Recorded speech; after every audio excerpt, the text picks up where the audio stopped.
What if I told you that the main culprit behind vaginal yeast infection is not some foreign germ from outside, but a fungus that already lives inside your own body?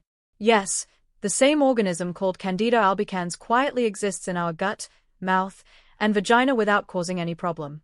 But then, how does something that's already part of us suddenly turn into an infection? That's where the real story begins. Welcome back to Dr. Kade GP, your doctor for awareness. Let's first understand what exactly a vaginal yeast infection is. Vaginal yeast infection, also known as vaginal candidiasis or vaginal thrush, is a common condition caused by an overgrowth of the fungus Candida albicans inside the vaginal canal. Normally, this fungus lives peacefully with other good bacteria that keep it under control. The vagina maintains a delicate balance between bacteria and yeast, mostly regulated by estrogen levels and natural acidity. But when that balance is disturbed, Candida starts multiplying, leading to redness, itching, burning, and discharge. It's estimated that around 3 out of every 4 women will experience at least one episode of vaginal yeast infection in their lifetime. Many women confuse it with other vaginal infections like bacterial vaginosis or trichomoniasis, but the key difference lies in the cause. This one is fungal. So why does this fungus suddenly grow out of control? Here's where things get interesting, and where many women unknowingly create the perfect environment for Candida to thrive.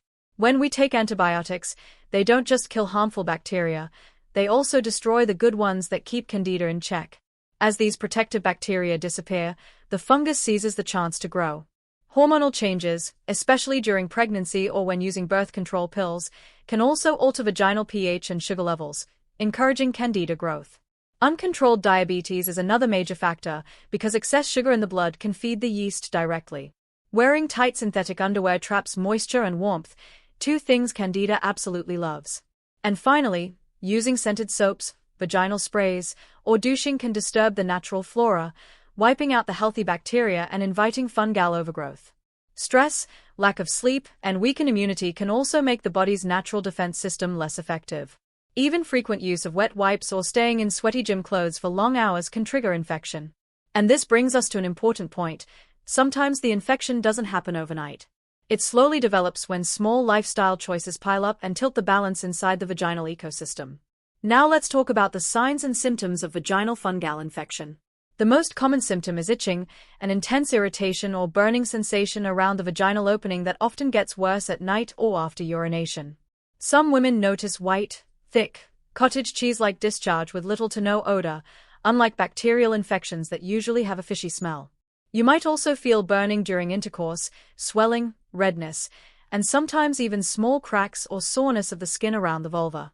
In some cases, the itching is so constant that it disrupts sleep or makes sitting uncomfortable. But remember, not all discharge or itching means a yeast infection. That's why it's essential to recognize the pattern and context of your symptoms.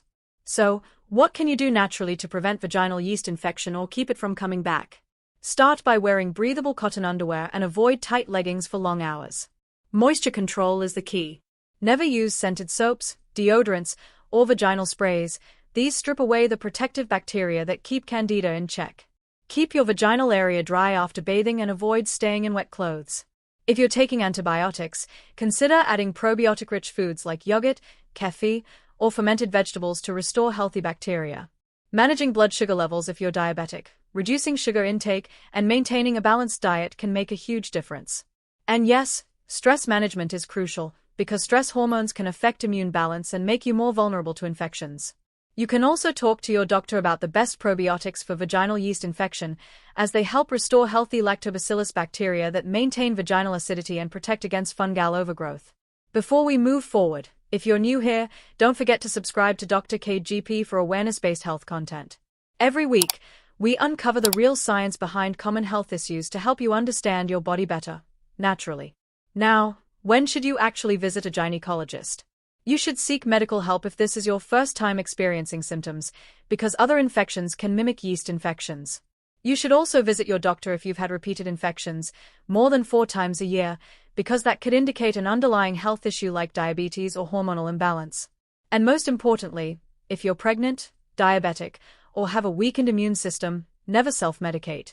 Always get professional guidance. If your symptoms are severe, involve bleeding, or you notice ulcers or sores, get checked immediately. Vaginal fungal infection treatment usually involves antifungal creams, suppositories, or oral medications. But overusing these without knowing the exact cause can lead to resistance, making future infections harder to treat.